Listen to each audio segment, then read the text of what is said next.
The silence of the North Cascades isn't peaceful, it's oppressive. It's a heavy, wet blanket of ancient pine and looming peaks that swallows sound and light. Elias, a seasoned nature photographer, usually found comfort in this isolation. He was 10 miles past the furthest logging road, deep in territory where the maps were just suggestions. He was tracking an elusive lynx, but for the last 2 days, the woods had felt wrong. The usual chatter of squirrels and jays was absent. It was a dead zone. It started with the smell. On the afternoon of the third day, a scent drifted on the cold wind, a mixture of wet dog, spoiled meat, and a pungent, musky sulfur that stung the nostrils. It was biological, but unlike any animal Elias knew. Then he found the marker.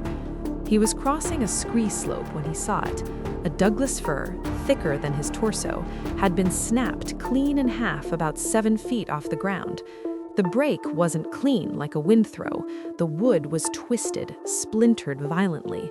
It looked like a child had angrily snapped a toothpick, only the child was immense. Below it, pressed deep into the mud, was a single track. Elias stared. He placed his own size 12 boot next to it.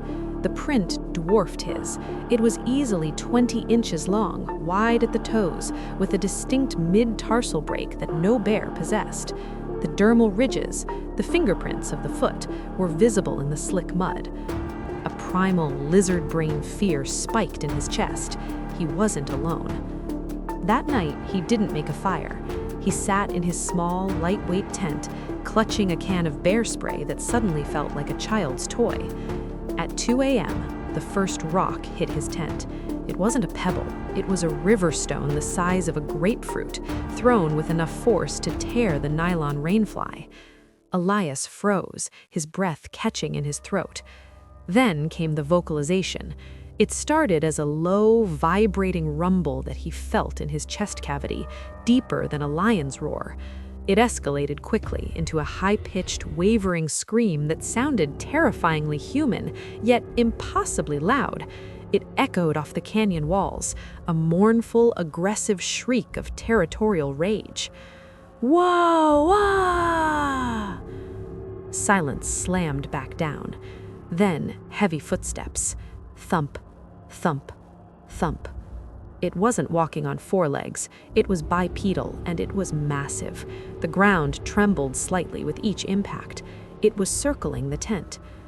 Elias slowly unzipped the tent door an inch, peering into the inky blackness. 30 feet away, illuminated by a faint patch of moonlight filtering through the canopy, something stood between 2 trees. It was huge, at least 8 feet tall, perhaps 9. It was impossibly broad at the shoulders, a wall of matted, dark hair that seemed to absorb the light. It had no neck. Its conical head sat directly on those massive shoulders. Elias couldn't see facial features, just the glint of large eyes reflecting the moonlight, a deep, reddish amber shine that held cold, predatory intelligence. It knew he was watching.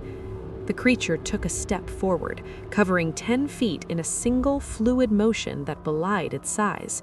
It wasn't clumsy. It was an apex predator in its element. Panic overtook reason. Elias grabbed his camera bag and bolted out of the back of the tent, sprinting blindly through the pitch-black woods. Branches whipped his face, tearing skin. Behind him, he heard the tent being shredded. Metal poles snapped like twigs. Then the heavy thumping of pursuit began. It was faster than him, much faster. He could hear its breathing now, wet, guttural huffs drawing closer. The stench was overpowering, choking him. Elias saw a narrow fissure in a rock face ahead, barely wide enough for a man. He dove into it, wedging himself deep into the cold stone, just as a massive, hairy arm slammed at the entrance. The creature roared in frustration, its fist pounding the rock face, shaking dust loose onto Elias's head. A hand wider than a dinner plate with thick black nails reached in, groping blindly, inches from Elias's face.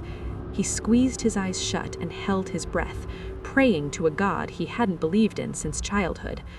The creature stayed for hours, pacing, grunting, occasionally slamming the rock.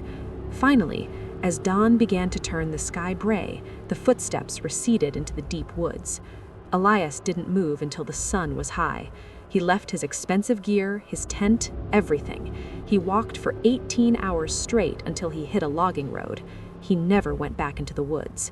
Sometimes, at night, in the safety of his city apartment, he wakes up smelling sulfur and wet fur, knowing that there are things in the American wilderness that do not want to be found, and they are watching.